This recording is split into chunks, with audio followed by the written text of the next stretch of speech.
السلام علیکم ورحمۃ اللہ وبرکاتہ۔ محترم سامعین و سامعات محترم، ہم سب سے پہلے اللہ تبارک و تعالیٰ کا شکر ادا کرتے ہیں کہ اللہ تبارک و تعالیٰ نے ہم تمام کو ماہ مقدس رمضان المبارک جیسا بابرکت مہینہ عطا فرمایا۔ انشاءاللہ میں آپ کے سامنے درس حدیث یعنی حدیث اور اس کے ترجمہ و تشریح پیش کرنے کی کوشش کروں گا۔ اللہ سے دعا کرتا ہوں کہ اللہ تبارک و تعالی ہمیں حدیث اور حدیث کی باتوں پر عمل کرنے کی توفیق عطا فرمائے۔ حضرت ابو ہریرہ رضی اللہ تعالیٰ عنہ سے روایت ہے کہ آپ صلی اللہ علیہ وسلم نے فرمایا: اذا دخل شہر رمضان فتحت ابواب السماء، فی روایت ابواب الجنہ، وغلقت ابواب جہنم وسلسلت الشیاطین، رواہ البخاری والمسلم، او کما قال علیہ الصلاۃ والسلام۔ اس حدیث کا ترجمہ یہ ہے کہ آپ صلی اللہ علیہ وسلم نے فرمایا، جب رمضان شروع ہوتا ہے تو آسمان کے دروازے کھول دیے جاتے ہیں یا جنت کے دروازے کھول دیے جاتے ہیں اور جہنم کے دروازے بند کر دیے جاتے ہیں اور شیطان قید کر لیے جاتے ہیں، جکڑ لیے جاتے ہیں۔ معزز حاضرین، آپ نے یہ حدیث کئی مرتبہ سنی ہوگی۔ رمضان کی فضیلت، رمضان کی اہمیت اور اس کی برکت سے متعلق یہ حدیث ہے کہ اللہ تبارک و تعالیٰ نے رمضان میں کیا کیا فضیلتیں رکھی ہیں اور رمضان آتے ہی اللہ کی طرف سے کیا انعام مسلمانوں کو ملتا ہے۔ اس حدیث کو آپ نے بارہا سنا ہوگا۔ انشاءاللہ جو شارحین حدیث ہے ان کے شروحات کی روشنی میں، ان کی تشریح کی روشنی میں ایک ایک جملے کا الگ الگ کر کے آپ کے سامنے میں تشریح بیان کروں گا۔ سب سے پہلے اس میں جملہ اللہ کے رسول نے فرمایا کہ جب رمضان کا مہینہ آتا ہے، شروع ہوتا ہے، تو فتحت ابواب السماء یا ابواب الجنہ، کہ آسمان کے دروازے، ایک روایت میں ہے جنت کے دروازے کھول دیے جاتے ہیں۔ اس کا کیا مطلب ہے؟ آسمان کے دروازے کھول دیے جانے کا اور جنت کے دروازے کھول دیے جانے کا کیا مطلب ہے؟ جہاں تک تعلق ہے آسمان کے دروازے کھول دیے جانے کے، تو اس میں شارحین حدیث نے دو تین مطلب بیان کیے ہیں۔ سب سے پہلا مطلب یہ ہے کہ اللہ کی رحمت پہ در پہ آسمان سے نازل ہونا شروع ہو جاتی ہے۔ یعنی جس طرح روایتوں میں آتا ہے کہ خانہ کعبہ پر 24 گھنٹے اللہ کی رحمت برستی ہے، اسی طرح رمضان کے مہینے میں ساری دنیا میں اللہ کی رحمت ہمیشہ 24 گھنٹے برستی رہتی ہے، اللہ کی طرف سے رحمت کی بارش ہوتی رہتی ہے۔ اور اسی طرح اچھے کام کرنے اور نیک کام کرنے کے لیے کسی بھی قسم کی کوئی رکاوٹ نہیں ہوتی، اور بغیر کسی رکاوٹ کے ہمارے رمضان میں کام جو اچھے کرتے ہیں وہ اللہ کے پاس فوراً پہنچ جاتے ہیں بغیر کسی رکاوٹ کے۔ یہ دوسرا مطلب۔ اور تیسرا مطلب اس کے اندر یہ بھی شامل ہے کہ جو بھی انسان رمضان میں دعا کرتا ہے وہ دعا اللہ کے یہاں آسمان کے اس پار پہنچ جاتی ہے اور اللہ تعالیٰ اس دعا کو قبول فرماتا ہے۔ یہ ہے آسمان کے دروازے کھول دیے جانے کا مطلب۔ جنت کے دروازے کھول دیے جانے کا مطلب کیا ہے؟ اس کا مطلب یہ ہے کہ جنت کے دروازے اللہ کے روزے داروں کے لیے کھول دیے جاتے ہیں۔ اس کا مطلب یہ ہے کہ نیک اعمال کی توفیق انسان کو ہوتی ہے، ایسے نیک اعمال، ایسے اچھے کام کرنے کی اللہ کی طرف سے انسان کو توفیق ملتی ہے جس کام کی وجہ سے اللہ راضی ہوتا ہے اور وہ انسان سیدھا جنت میں داخل ہوتا ہے۔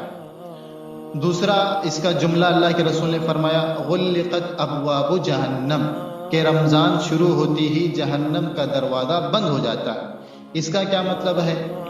اس کا مطلب یہ ہے کہ روزے دار کو ایسے اعمال کی توفیق اللہ کی طرف سے ملتی ہے جو سیدھا جنت میں لے جانے والے ہوتے ہیں، اور جہنم سے بچانے والے ہوتے ہیں۔ کیوں؟ اس لیے کہ آپ دیکھتے ہیں کہ رمضان کے مہینے میں انسان بڑے بڑے گناہوں سے بچتا ہے، جو کبیرہ گناہ ہوتے ہیں ان گناہوں سے انسان حتی الامکان بچتا ہے، اور روزے کی برکت سے چھوٹے چھوٹے جو گناہ ہو جاتے ہیں وہ روزے کی برکت سے معاف ہو جاتے ہیں، اللہ تعالیٰ انہیں معاف کر دیتا ہے، اور انسان جہنم میں جانے والے اعمال کرنے سے حتی الامکان بچتا ہے، کوشش کرتا ہے، جیسا کہ آپ دیکھتے ہیں۔ تو اس کا مطلب یہ ہے کہ جہنم کے دروازے بند ہو جاتے ہیں، یعنی انسان جہنم میں جانے والے کاموں سے رکتا ہے۔ تیسری چیز جو اللہ کے رسول نے فرمائی وہ یہ ہے کہ وہ سلسلۃ الشیاطین، شیطان کو اللہ تبارک و تعالیٰ قید کر دیتا ہے۔ اس کا کیا مطلب ہے؟ اس کے دو مطلب ہیں۔ ایک تو مطلب یہ ہے کہ شیطان حقیقت میں زنجیر سے جکڑ دیا جاتا ہے، اسے قید کر دیا جاتا ہے، جیسے دنیا کے اندر انسان کو جرم کرنے کی وجہ سے سلاخوں کے پیچھے ڈال دیا جاتا ہے، جیل خانے میں ڈال دیا جاتا ہے، اللہ تعالیٰ اسی طرح شیطان کو بھی ڈال دیتے ہیں۔ اگر یہ ہم مانا لیں گے کہ شیطان کو اللہ تبارک و تعالیٰ حقیقت میں جیل میں ڈال دیتے ہیں، زنجیروں میں جکڑ دیتے ہیں، تو اس کا صاف مطلب ہے کہ انسان شیطان کے بہکاوے سے بچ جاتا ہے۔ جب شیطان ہی قید کر دیا گیا تو انسان اچھے کام کرنے لگتا ہے۔ رمضان میں ہم اکثر دیکھتے ہیں کہ انسان اچھے کام کرتا ہے اور برائیوں سے بچتا ہے۔ لیکن بعض لوگوں نے، بعض مفسرین نے اور بعض محدثین نے یہ بھی اس کا مطلب لیا ہے کہ شیطان حقیقت میں قید نہیں ہوتا، بلکہ شیطان کو جو سردار ہے وہ قید ہوتا ہے، جیسے کہ بعض روایت سے معلوم ہوتا ہے۔ پھر یہ سوال ہوتا ہے، بعض لوگ یہ پوچھتے ہیں کہ جب شیطان رمضان میں اللہ اسے قید کر دیتا ہے تو لوگ گناہ کیوں کرتے ہیں؟ یہ بھی صحیح سوال ہے لوگوں کا۔ تو اس کا جواب یہ ہے کہ انسان کے اندر اللہ تعالیٰ نے نفس رکھا ہے، جس کے بارے میں اللہ تعالیٰ نے کہا ان النفس لامارۃ بالسوء، کہ انسان کا نفس برائیوں کی طرف، گندگیوں کی طرف، گناہوں کی طرف دعوت دیتا ہے۔ تو سال بھر 11 مہینے انسان گناہ کر کر کے اپنے دل کو کالا کرتا ہے، جس کی وجہ سے اس کا دل کالا ہو جاتا ہے۔ رمضان کا مہینہ آنے کے باوجود بھی ایسا انسان گناہوں سے نہیں بچتا، یہ اس کا گناہ پر ابھارنے والا نفس دوبارہ اسے گناہوں پر ابھارتا ہے، گرچہ کہ شیطان قید کیا جاتا ہے، اس پر رمضان کی برکتوں کا اثر نہیں ہوتا۔ لیکن پھر بھی آپ لوگوں نے اکثر دیکھا ہوگا کہ جو بڑے بڑے گناہ کرنے والے لوگ ہوتے ہیں، بڑے بڑے جرم کرنے والے جو لوگ ہوتے ہیں، رمضان کا مہینہ آتے ہی ان کے دل نرم پڑ جاتے ہیں۔ جو نماز نہیں پڑھتے وہ نماز پڑھنے والے بن جاتے ہیں، جو روزہ نہیں رکھتے وہ روزہ رکھنے والے بن جاتے ہیں، جو تلاوت نہیں کرتے وہ تلاوت کرنے والے بن جاتے ہیں، اور جو ذکر کی، دین کی محفل میں نہیں بیٹھتے وہ دین کی محفلوں میں بیٹھنے والے ہو جاتے ہیں اور مسجدیں بھر جاتی ہیں۔ تو معلوم یہ ہوا کہ حقیقت میں اللہ تعالیٰ شیطان کو بند کر دیتا ہے، اور شیطان انسانوں کو بہکانے میں ناکام ہو جاتا ہے، اور اللہ کی رحمت میں انسان اللہ کی رحمت کی آغوش میں آ کر کے اچھے کام کرنے لگتا ہے۔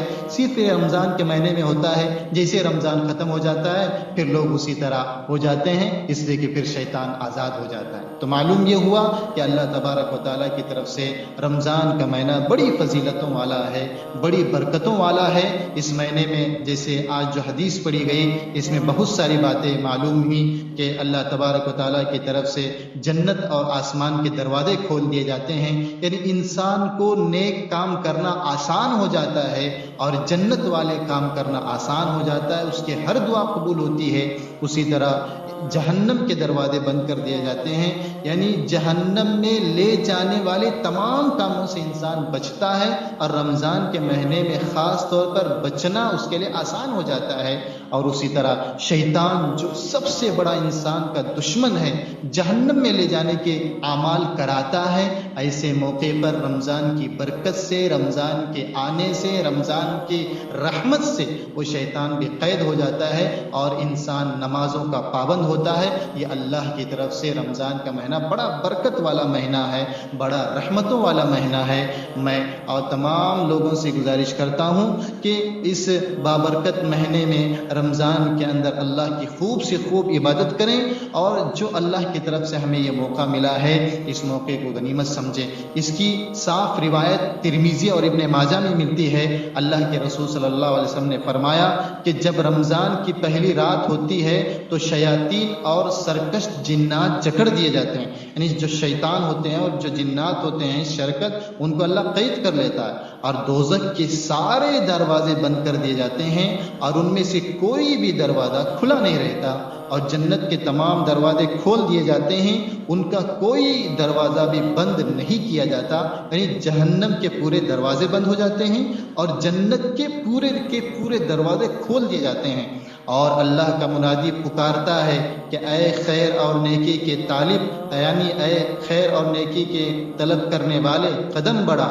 کہ آگے آ، اے بدی اور بدکاری کے شائق، اے گناہ کے کرنے والے شوقین شخص آگے نہ آ، یعنی اچھے لوگوں کے بارے میں اعلان کیا جاتا ہے کہ اے اچھے لوگوں، رمضان کا مہینہ آ چکا ہے، اچھے کاموں کی طرف آگے بڑھو، اور برے لوگوں سے کہا جاتا ہے کہ اے برے لوگوں، برے کاموں کا مہینہ نہیں ہے، یہ رمضان کا مہینہ ہے، برے کاموں سے رک جاؤ۔ پھر اور اللہ کی طرف سے بہت سارے گنہگار بندوں کو دوزخ سے رہائی دی جاتی ہے، یعنی ان کی مغفرت کا فیصلہ اللہ تعالیٰ فرما دیتا ہے، اور یہ سب رمضان کی ہر رات میں ہوتا ہے۔ تو کتنی بابرکت مہینہ ہے اور کتنا عظیم الشان مہینہ ہے اللہ کی طرف سے کہ ہر دن اللہ کی طرف سے جہنم سے لوگ رہا کر دیے جاتے ہیں اور انہیں جنت کے فیصلے ان کے ساتھ ہوتے ہیں۔ یہ آج کی حدیث کی تشریح تھی۔ اللہ تعالیٰ سے دعا کرتا ہوں کہ اللہ تعالیٰ ہمیں ان باتوں پر عمل کرنے کی توفیق عطا فرمائے، اور اللہ کے رسول صلی اللہ علیہ وسلم نے جو بھی باتیں ارشاد فرمائی ہیں ان باتوں پر ہمیں یقین کرتے ہوئے ہمیں آخرت کی تیاری اور جنت کے پانے کی تیاری اور اللہ کو راضی کرنے کی تیاری میں اپنی زندگی گزارنے کی توفیق عطا فرمائے۔